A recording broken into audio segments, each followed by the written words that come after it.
Hai semua, perkenalkan nama saya Angelina Dayanti, kelas C semester 4. Nah, di sini saya akan mereview buku bahasa Inggris kelas 10 yang dilihat dari kelayakan isi, kelayakan penyajian, dan kelayakan bahasa.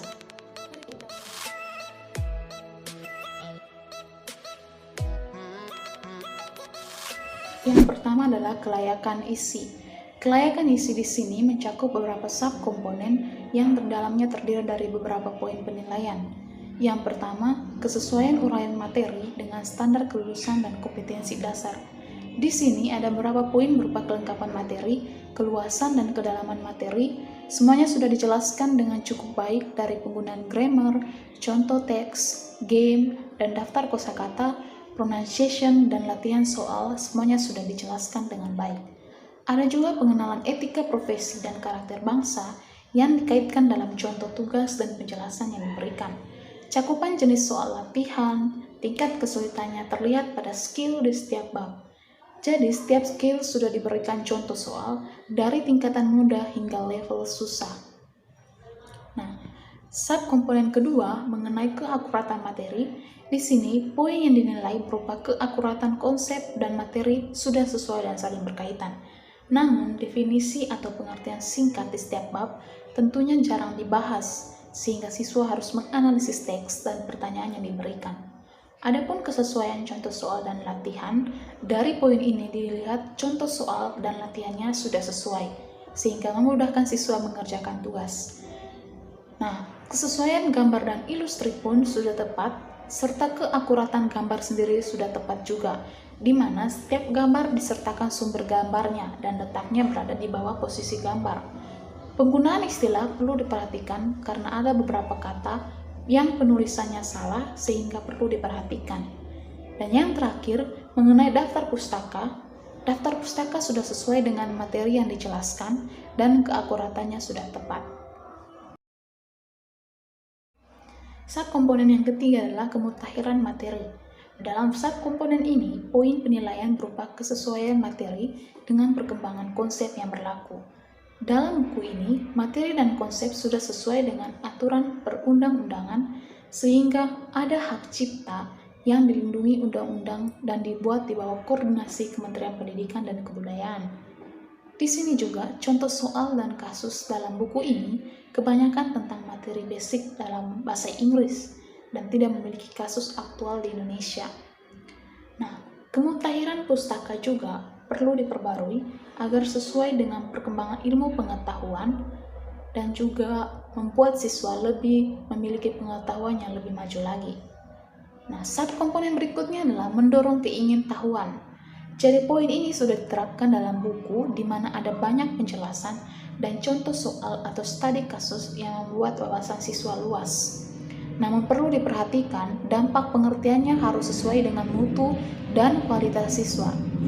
Subkomponen berikutnya adalah perluasan wawasan, di mana materi yang relevan terdapat contoh yang memberikan gambaran aktivitas untuk meningkatkan wawasan siswa.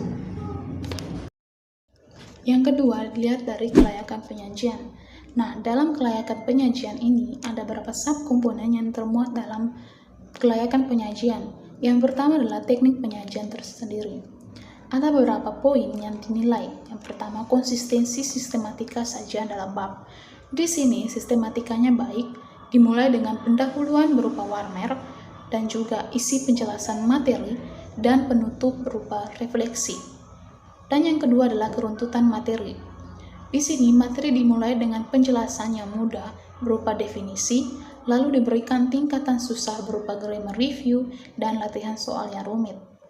Yang ketiga adalah koherensi antara sub atau subbab dan alinea. Nah, di sini sudah disampaikan pesan-pesan dan koherensi antar subbab yang dibahas. Setiap subbab di sini memuat beberapa skill dalam pelajaran sehingga memudahkan siswa fokus dalam belajar. Nah, setiap bab juga menyebutkan materi kunci yang akan dibahas, dan kita dapat menemukannya di awal materi yang dibahas. Contohnya, kosakata yang berkaitan dengan topik yang dibahas hari ini. Di awal bab juga kita dapat melihat tujuan pembelajaran yang dipaparkan untuk memahami tujuan dari proses pembelajaran yang akan kita laksanakan. Dan yang terakhir terdapat glosarium berisi kata atau istilah yang dalam teks yang membantu siswa memperkaya kosakata mereka. Adapun daftar indeks dan kosakata terdapat di halaman akhir buku yang mana sudah lengkap dan daftar pustaka juga sesuai dengan sumber materi yang dijelaskan. Subkomponen berikutnya dalam kelayakan penyajian adalah penyajian pembelajaran, di mana keterlibatan peserta didik di sini berupa adanya aktivitas kelompok sehingga siswa dapat melakukan kegiatan berdiskusi dan berpartisipasi dalam mengerjakan latihan. Nah, poin yang terakhir adalah koherensi dan keruntutan alur pikir. Di sini poinnya berupa koherensi antara subbab atau alinea. Nah, kelayakan penyajian sudah mencerminkan keterkaitan isi, dan adapun keutuhan makna dalam bab atau subbab atau alinea sudah mencerminkan kesatuan tema dan sudah ada keterkaitan antara bab dan subbab maupun alinea itu sendiri.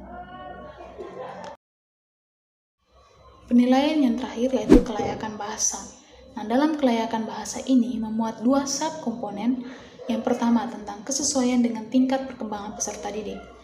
Poin dalam kesesuaian dengan tingkat perkembangan peserta didik ini berupa kesederhanaan kalimat, di mana dalam buku ini penggunaan kata sudah sesuai dengan kemampuan pemahaman siswa kelas 10, sehingga adanya kalimat sederhana dalam buku tersebut.